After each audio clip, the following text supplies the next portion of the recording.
gudoomiye ku-xigeenka labaad ee golaha wakiilada Soomaaliland Dr. Ali Yusuf ayaa maanta waxba kama jiraan ku tilmaamay warar ku soo baxay qaar kamid ah wargeysyada dalka oo sheegayay in beeshiisu ay xasaanadii kala noqotay. gudoomiye ku-xigeenka labaad ee golaha wakiilada Soomaaliland Dr. Ali Yusuf oo maanta qaar kamid ah warfidiyeenada ugu warramay xafiiskiisa magaalada Hargeysa ayaa waxa uu jawaab ka bixiyay lagu qoray qaar kamid ah warbaahinta madaxa banaan kuwaas oo ay qoreen niman isku qaraabayeen gudoomiye ku-xigeenka labaad ee golaha wakiilada Soomaaliland oo ay sheegeen in aanu beeshooda aanu matalin gudoomiye ku-xigeenka labaad ee golaha wakiilada Soomaaliland Dr. Ali Yusuf isagoo gudoomiyuhu sheegay in nimankaas hadalkooda aan waxba ka jirin isla marhaantaana ay yihiin niman xildoon oo doonaya in xilli loo magacaabo. gudoomiyaha arrimahaasi ka hadlaya ayaa waxa uu yiri dhaqameedyada beesha ayaa hogaankii kala noqotay kalsoonidii mudane Ali Yusuf marka ma jirto dad ka tirsan beesha oo wax garada oo tiri sidaasi ma jirto waayo wax garadka iyo aqoon-yahanada iyo كمياشة باشا هذه أبدا مسؤولية سنها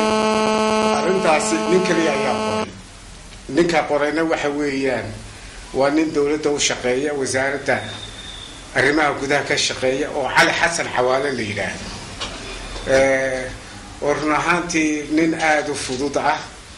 انت أنا ندافع الدول مايا لكن تذكر شخصية دي سي آد بلو يقانا باشا وشاقنا يانا آد بلو تقانا waxaana looga baahan yahay arrinta inuu soo cadeeyo waxa uu qoray maxkamad inuu ka cadeeyo ayaa loo baahan yahay waana ku haysanaa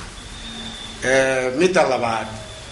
wuxuu yiri hadaan beeshana magaca beesha horta isoo kuma hadli karo takalana xildhibaannimada habka lagu qaado isagoo dawladda u shaqeeya wax badan buu jaahil ka yahay dhinaca kale agaasimaha waaxda gobolada iyo degmooyinka ee wasaaradda arrimaha gudaha Soomaaliland Ali Xasan Awaale ayaa isagu tilmaamay in eedaynta uu soo jeediyay gudoomiye ku-xigeenka labaad ee golaha wakiilada Soomaaliland aanu isagu ku jirin isla markaana aan waxba ka ogeyn. agaasimaha waaxda gobolada iyo degmooyinka wasaaradda arrimaha gudaha Soomaaliland Ali Xasan Awaale ayaa maanta mar nagu soo booqday xarunta Bulsho TV ayaa si kulul uga jawaabay eedeymo uu soo jeediyay gudoomiye ku-xigeenka labaad ee golaha wakiilada Soomaaliland Ali Yusuf isagoona tilmaamay in aanu haba yaraatay waxba kala socon eedeymahaasi ka soo yeedhay gudoomiye ku-xigeenka labaad ee golaha wakiilada isagoona hoosta ka xariiqay inuu ku jiro damac siyaasadeed. haddaba agaasimo oo amuurahaasi ka hadlaya waxaa hadalladii kamid ah sida tan walaalka xildhibaankana waxaan arkaa inuu arrinta igu yiraahdo wad ka dambeysay cadaawada gaaru waan arkaa muuqda wax alle waxaan ku jiraa inta liiska dadka soo saaray dadka media ku qoran ee hadlay dadkii doortay xildhibaankan hadii uu ku fashilmo xiliidkoodii iyo sidoo uu kasban lahaa ma aha inuu kula dogasho cid kale sabab aan uga dambeeyay anigu meesha ma taalo magacaygu kuma jiro sawirkaygu kuma yaalo waad arki kartaan oo gali kartaan media halkay ku qorantay arrinta ay ku qorantay warkani marka aad iyo aad baan ugu xumahay inuu waliba hadalada aflagaadaalka uu ka sii jado moogtay xildhibaanku saande saxaafadda badda ka maqlay ama ande ka arkay in uu sheegay jaahil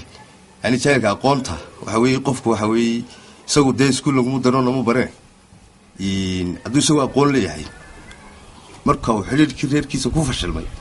inuu nugula soo galgasho arrinta waxaan u arkaa meel ka dhac waxaan ka xaalsinay arrinta beesha